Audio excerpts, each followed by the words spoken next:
3 hours before sunrise, someone wakes up in a village on the banks of the Nile. They need to bake bread.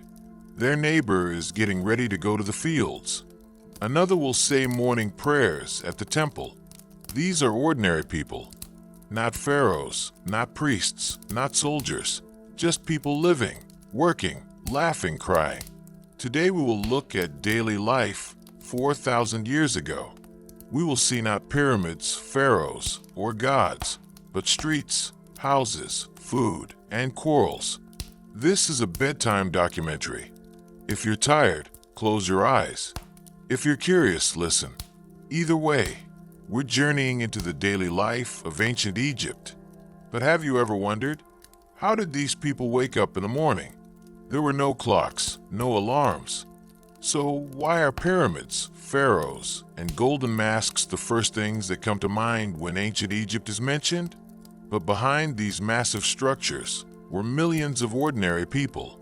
Farmers, craftsmen, villages, bakers, barbers, fishermen. Their lives seem to have been lost in the dusty pages of history. But archaeological excavations, tomb paintings, papyrus documents, and ancient remains show us how these people lived, and the resulting picture is surprisingly vivid. In ancient Egypt, daily life was shaped by the rhythm of the Nile River. The Nile was not just a source of water, it was the center of life. Every year, the Nile's floods made the land fertile. When the flood ended, planting began. When the harvest season arrived, everyone was in the fields. During periods of drought, large construction projects were undertaken. This cycle determined the entire life of the Egyptians. Even the calendar was organized according to this cycle. There were 3 seasons: Aket, the flood season; Parait, the planting season; and Shimu, the harvest season. Unlike our modern calendar with 12 months, it was lived in 3 main periods of 4 months each. The Egyptians divided the day into night and day, each divided into 2 12-hour periods. But these hours were not of equal length. Summer days were longer, winter days shorter. Sundials and water clocks were used. Priests calculated the night hours by looking at the positions of the stars. However, for ordinary people, time was much simpler. The day began when the sun rose. The day ended when the sun set. That's it. Now, I'll tell you something interesting. In ancient Egypt, there was no week. There was no concept of a 7-day cycle. Instead, there were periods of 10 days called decades. Each month was divided into 3 decades. This also affected the work rhythm. 9 days were worked and 10 days were rested. So, how did the morning begin for an ordinary Egyptian?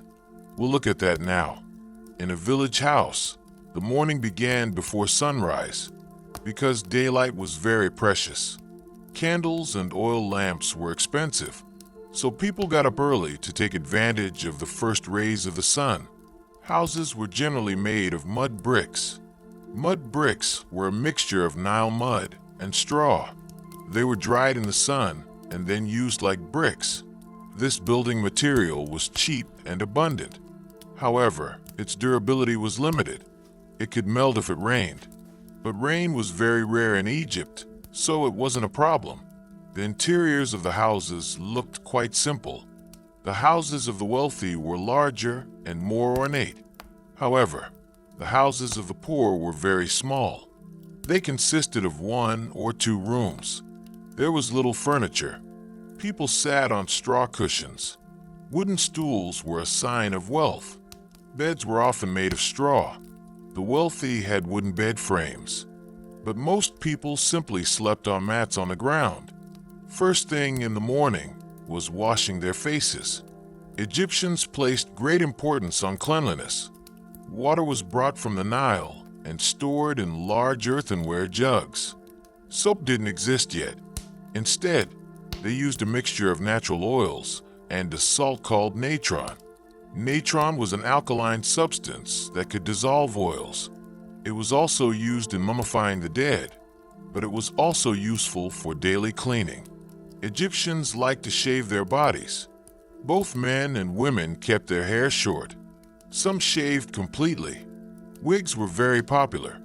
The wealthy were known to wear wigs made of human hair. The poor used simpler wigs made of plant fibers. Why? Because Egypt was very hot. Short hair or a bald head was considered cooler. It was also a way to protect against parasites like lice and fleas. Makeup wasn't just for women. Men also wore eye makeup. A black eye makeup called kohol was very common. This makeup was made from crushed lead, sulfur, manganese, and other minerals. It wasn't just aesthetic. It reduced sun glare and also protected the eyes from infections. These black lines protecting the Egyptians' eyes are still familiar today. An ancient invention still used in the modern world. Breakfast was usually light. Bread and beer were the mainstays. Yes, beer. Egyptians started drinking beer early in the morning, but it wasn't the beer we know today. It was a much thicker, more concentrated, nutritious drink. It had a low alcohol content. It was made from grains and, unlike water, was safer against germs. That's why even children drank it for a month. Bread was the staple food. It was consumed with every meal. There were different types of bread. Some were made from grains, some from barley. Some were sweetened with honey or dates. After completing morning preparations, everyone went to work. But what did work mean? The variety of professions in ancient Egypt seemed quite broad. Most people were farmers, but there were also craftsmen, merchants, soldiers, priests, scribes, physicians, and construction workers. Each profession held a specific position in society. Let's take a closer look at these professions. In ancient Egypt, the vast majority of society consisted of farmers. The lands along the Nile were among the most fertile in the world. Floods brought abundant alluvium every year, allowing the same land to be cultivated repeatedly. Farmers grew wheat, barley, flax, and vegetables. Livestock farming was also widespread. Cattle, sheep, goats, pigs, and poultry were raised, producing milk, meat, and eggs. A farmer's day began very early. They went to the fields before sunrise because the midday heat became unbearable. Working in the cool morning was considered more productive. Farmers used simple tools, wooden plows, sickles, and hoes. Iron was not yet widespread. Copper tools were expensive, so most tools were made of wood and stone.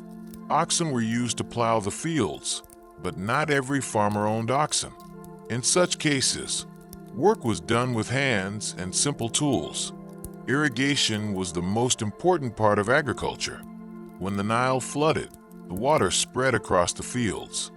However, after the flood subsided, the water needed to reach the fields. For this purpose, canals and ditches were dug. A watering tool called a shaduf was used. This tool worked with a lever system. A bucket was at one end and a weight at the other. The bucket was dipped into the water and pulled up with the help of the lever. The water was poured onto the field. It was a simple but effective method. Harvest time was the busiest period.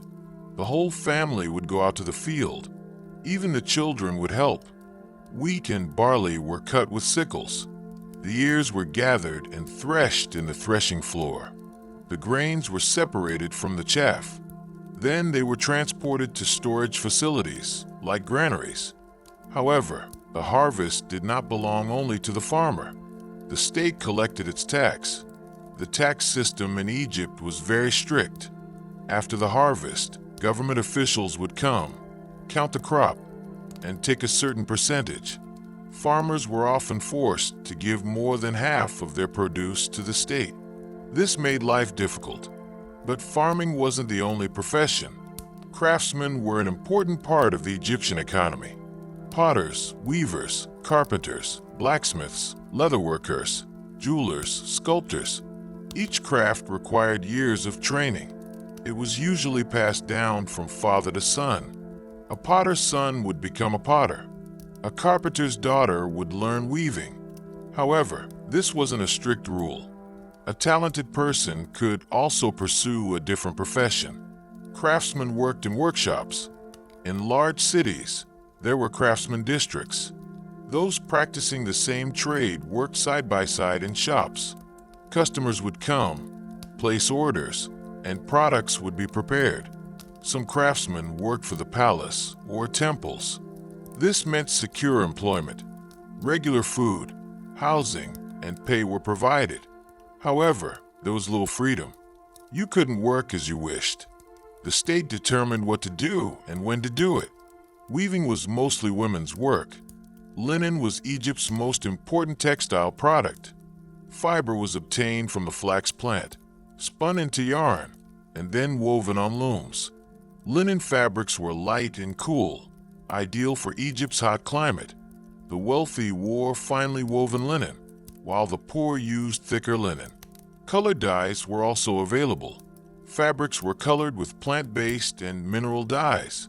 Red, blue, yellow, and green hues were popular. Carpenters made furniture, boats, and coffins. Wood was scarce in Egypt, making it expensive. Locally grown palm and acacia trees were used, but high-quality wood was imported from Lebanon.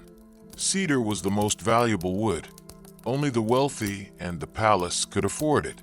Carpenters worked with saws, axes, and chisels. The art of woodworking was highly developed in Egypt, and the wooden objects displayed in museums today demonstrate this craftsmanship. Jewelers worked with gold and silver. Egypt was a gold-rich region. Gold extracted from mines in Nubia was sent to palaces and temples. Jewelers made jewelry, ornaments, plates, and cups from this gold. Precious stones were also used, such as lapis lazuli, carnelian, and turquoise. These stones came from distant lands. Jewelry making was a profession requiring great prestige, as it was the jewelers who made the jewelry for pharaohs and priestesses. But perhaps the most interesting profession was scribing. In ancient Egypt, literacy was a great privilege. Only a very small percentage of the population could read and write.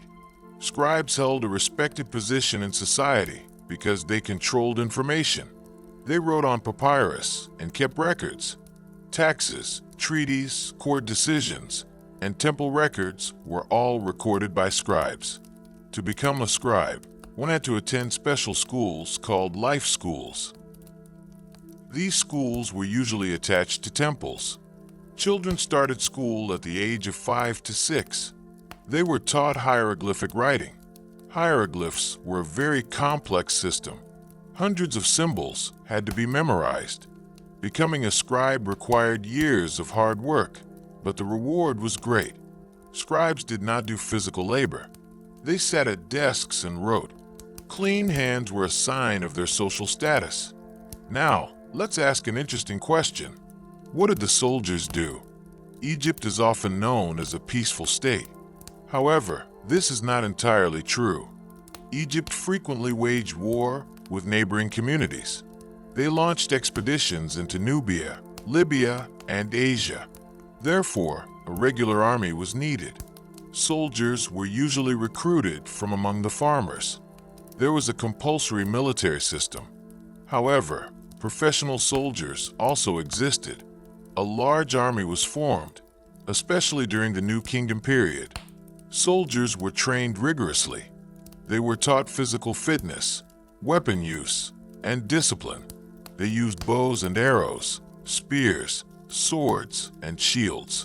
There were also chariots. Horse-drawn chariots were an important element of warfare, but wars weren't only fought on battlefields. Soldiers were also employed in construction projects. They worked as laborers in the construction of temples, pyramids, and canals. The professions were so diverse, but there was one profession that was perhaps the most important: priesthood. Priests were at the highest level of society because they acted as intermediaries between the gods and humans. They served in temples, looked after the statues of the gods, and conducted daily rituals. Prayers were recited and offerings were made. Priests were also scholars. They possessed knowledge of astronomy, mathematics, and medicine. Temples were like centers of knowledge. Being a priest wasn't just a religious duty.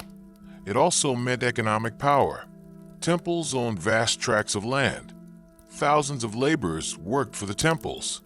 Harvest revenues and gifts all flowed to the temples, under the control of the priests.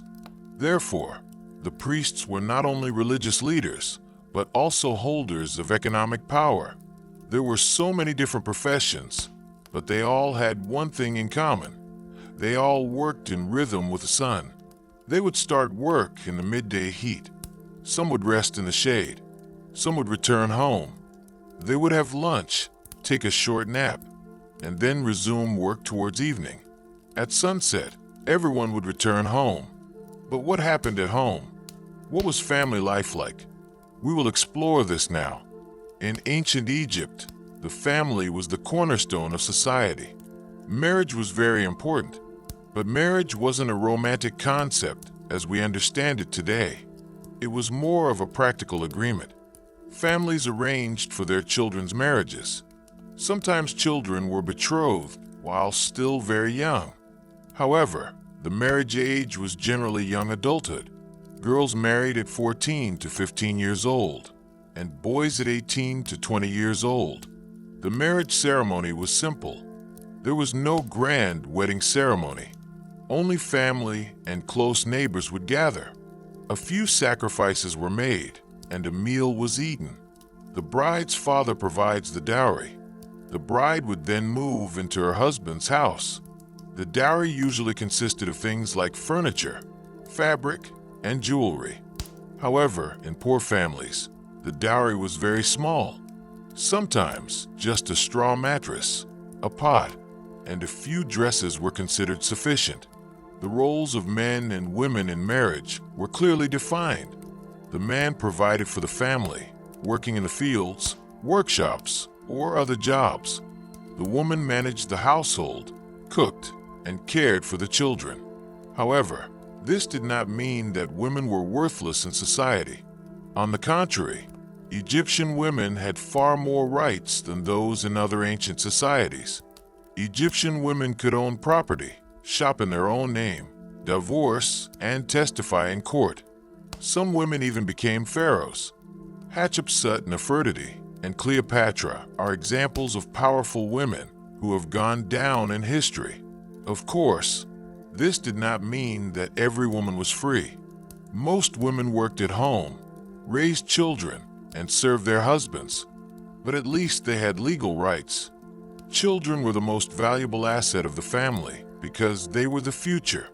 They were the ones who would care for the elderly parents. Therefore, having many children was desirable. Childlessness was considered a great misfortune. Births took place at home. There were women who acted as midwives. Prayers were offered to the gods and spells were recited during childbirth. Childbirth was a dangerous process. Many women died during labor. Infant mortality was also very high. Newborn babies were wrapped in amulets to protect them from evil spirits. Special amulets were worn. The baby was given a name, usually related to the gods. For example, Amenhotep, meaning Ammonius is pleased, or Rames, meaning Ra gave birth to him. Names were believed to provide protection.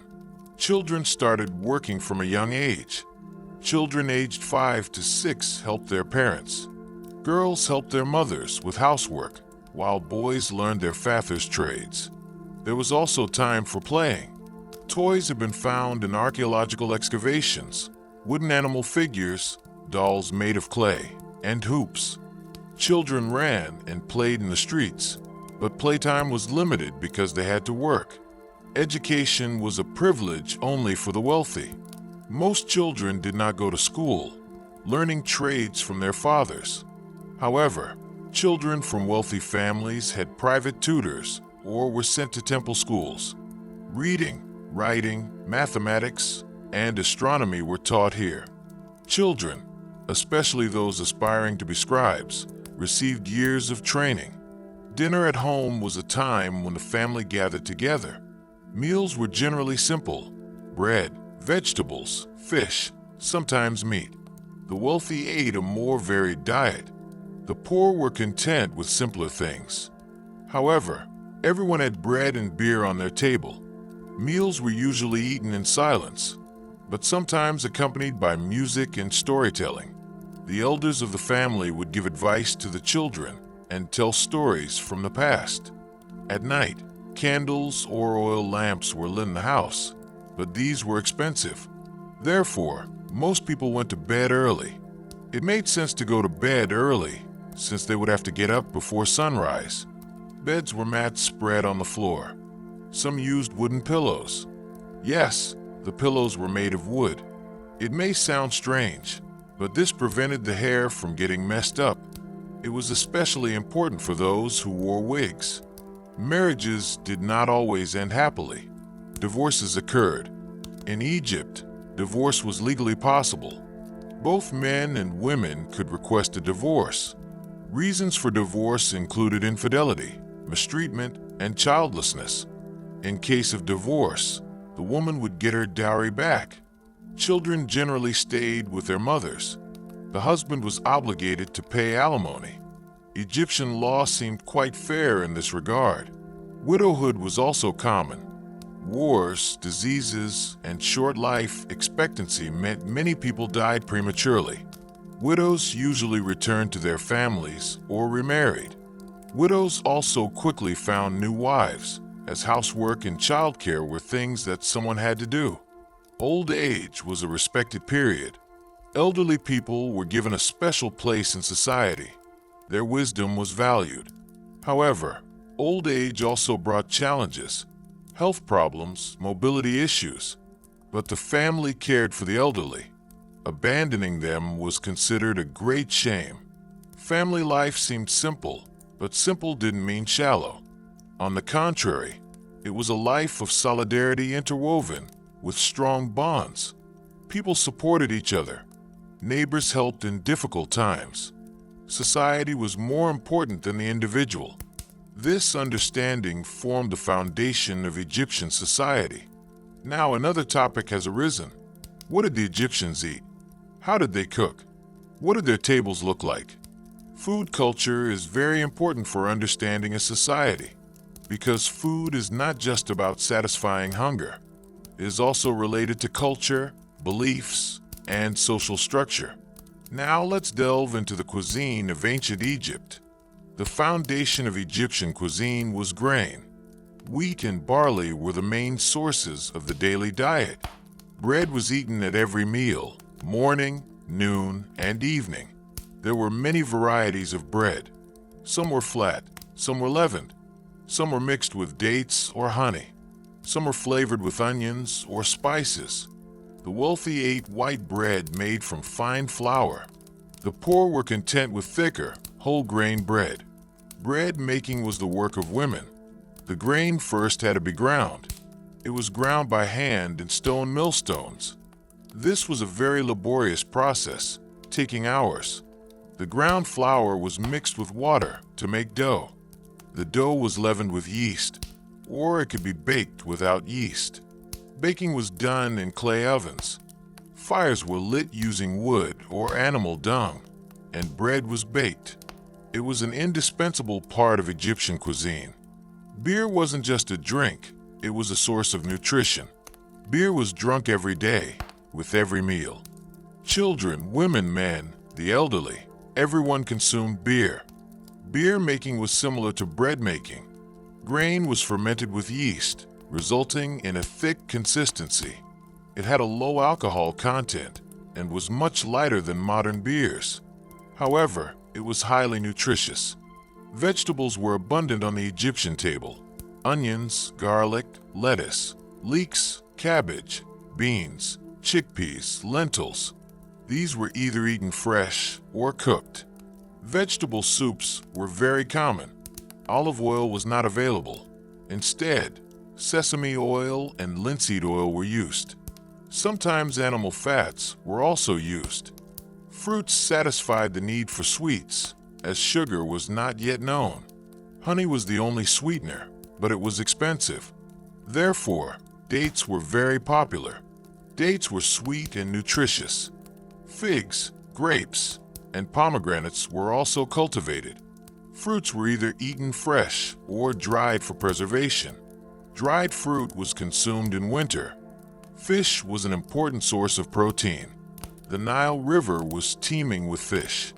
Fishermen caught fish with nets every day.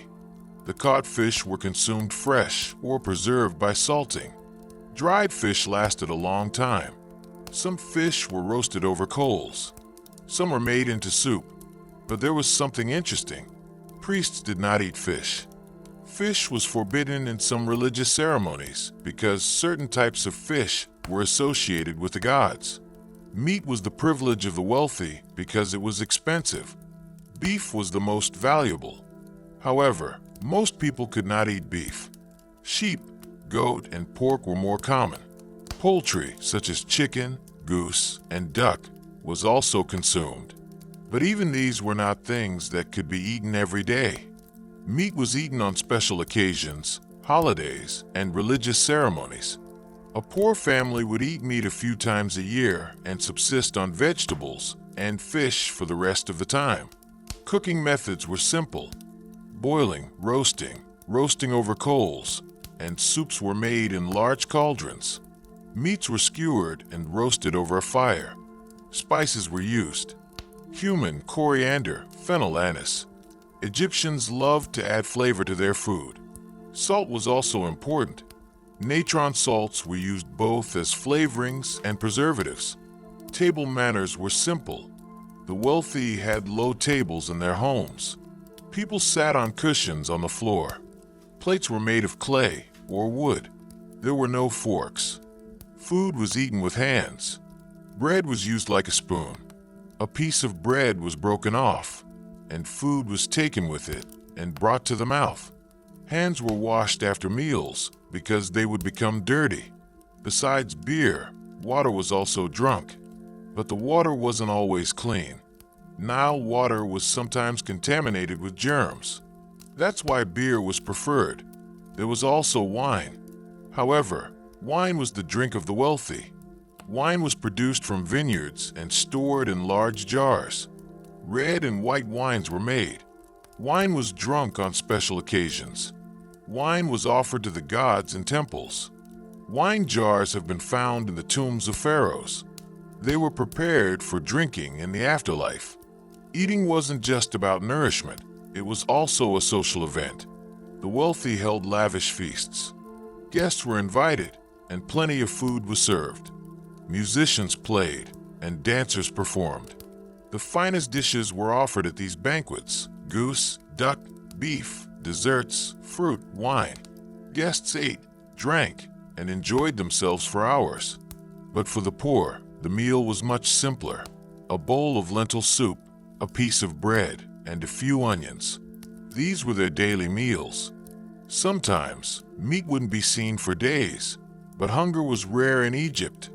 Because the bounty of the Nile fed everyone. There were periods of famine, but generally, food was plentiful. After meals, people rested a little. Perhaps another glass of beer. Perhaps they chatted with neighbors. Perhaps they went to bed early. But the day wasn't over yet, because Egyptians also loved entertainment. Music, dance, games, these were all part of life. Now let's look at this. In ancient Egypt, entertainment was an important part of life. They had to work, but they also knew how to have fun. Music was everywhere. In homes, on the streets, in temples, at banquets. There was a wide variety of musical instruments: harp, lyre, flute, trumpet, drum, cymbal. These instruments were made of wood, bone, metal, or reed. Musicians were usually professionals. They worked in temples or performed at the banquets of the wealthy. Songs were both religious and entertaining. There were praises to the gods, love songs, work songs, summer songs, and some songs spoke of the hardships of life. Some music described the beauty of love. Others were simply fun, cheerful melodies. Music strengthened social bonds. People came together, sang, and danced. Dance accompanied the music. Dancers were usually women. Dance performances were held at feasts and temple ceremonies. The movements were considered fluid and graceful. Hands, arms, and bodies moved rhythmically. Some dances were rituals offered to the gods. Others were purely for entertainment. Dancers wore special costumes and jewelry. Games were fun for both children and adults. Dice games and a board game called Senet were very popular.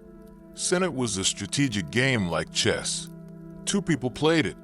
Pieces were moved by rolling dice. The goal was to capture the opponent's pieces. Senet was not just a game. It also had religious significance. It was believed to symbolize the transition to the afterlife. Senet game sets have been found in tombs. There were other games as well: wrestling, archery, swimming, and boat races. Young men, in particular, competed in these sporting activities.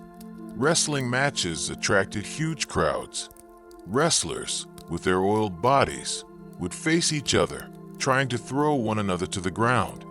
Archery was also an important skill. It was used both in warfare and hunting. In competitions, whoever made the most accurate shots won. Hunting was both a source of livelihood and entertainment. The wealthy would go bird hunting in the Nile Delta. They would sail through the reeds in boats and shoot birds with bows and arrows. Crocodile and hippopotamus hunting also took place. However, these were dangerous hunts. Crocodiles were quite aggressive. Hippopotamuses were also frightening. But a successful hunt brought great prestige. Festivals were the most important celebrations of the year. Feasts of the gods, harvest festivals, Nile flood celebrations. On these days, work would stop and everyone would participate in the celebrations. Statues of gods were brought out of temples and carried through the streets.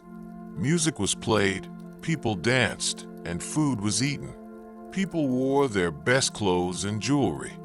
Festivals strengthened social unity. Rich and poor, everyone came together. Storytelling was also an important form of entertainment. The elders would tell stories from the past, the adventures of the gods, the achievements of heroes, moral lessons. These stories were passed down orally from generation to generation. Some were written on papyrus. Famous texts, such as the story of Sinu or the Sailor's Tale, are still read today. These stories demonstrate the Egyptians' imagination and love of literature. In the evenings, people would gather outside. The air would cool in the streets, courtyards, and rooftops. The stars would shine. Neighbors would chat. Stories would be told. Perhaps someone would play a musical instrument or sing. Children would run around and play games. It was a peaceful, simple happiness. A simple life, far from the complexities of the modern world. But life wasn't just about fun. There were also hardships, illnesses, accidents, economic difficulties. People would cry, grieve, but they would support each other. Social solidarity made life easier. Family, neighbors, and the community all acted together. Religious beliefs influenced every aspect of daily life. The gods were at the center of life. Prayers were offered to the gods every morning. Amulets were worn. Spells were cast. Rituals were performed to protect against illness, ward off evil spirits, and pray for abundance. People went to the temples and left offerings. Egyptians believed that the gods were always watching over them. The belief in an afterlife was paramount. Egyptians believed that life continued after death, so the dead were buried with great care. The wealthy were mummified and placed in tombs filled with everyday necessities: food, drink, clothing, toys, and weapons, as it was believed they would be needed in the afterlife. The poor also had tombs, but they were much simpler. It was a simple burial under the sand, perhaps with a few pots and a piece of bread, but the belief was the same. Death was not the end. It was merely a transition to another life. Life and death were seen as a cycle, like the floods of the Nile. Every year the Nile floods, making the land fertile, then recedes and returns. Similarly, humans are born, live, die, and are reborn. This cycle was the foundation of the Egyptian worldview. Now we come to the end of our journey. In ancient Egypt, daily life was simple but profoundly meaningful. People lived with limited resources. Modern technology did not exist. However, human relationships were strong. There was social solidarity. It was a life in harmony with nature. Waking up in the morning, going to work, spending time with family, having fun, believing. These things were the same thousands of years ago as they are today. Humanity hasn't changed. Only the tools and technologies have changed. But at its core, we are all searching for the same things: happiness, security, love, meaning. When we look at the daily life of ancient Egypt, we see ourselves. Perhaps the clothes are different, perhaps the technology is different, but the emotions, thoughts, and dreams are the same. This reminds us of humanity's shared story, where we came from, what we have achieved, what we feel. Perhaps your eyes are closed now. You may have fallen asleep, or perhaps you are still listening. In either case, this journey has come to an end. We walked the streets of ancient Egypt. We entered their homes. We sat at their tables. We listened to their songs, and now we depart in peace. I hope this narrative has given you both knowledge and peace. I hope you have forgotten the day's fatigue. I hope your mind has been captivated by the calm rhythm of ancient times. In the next video, we will explore the daily life of another civilization. Until then, good night, sweet dreams. And remember, history is not just about great events. History is the story of people who wake up every morning, work every day, and come home every evening. Good night.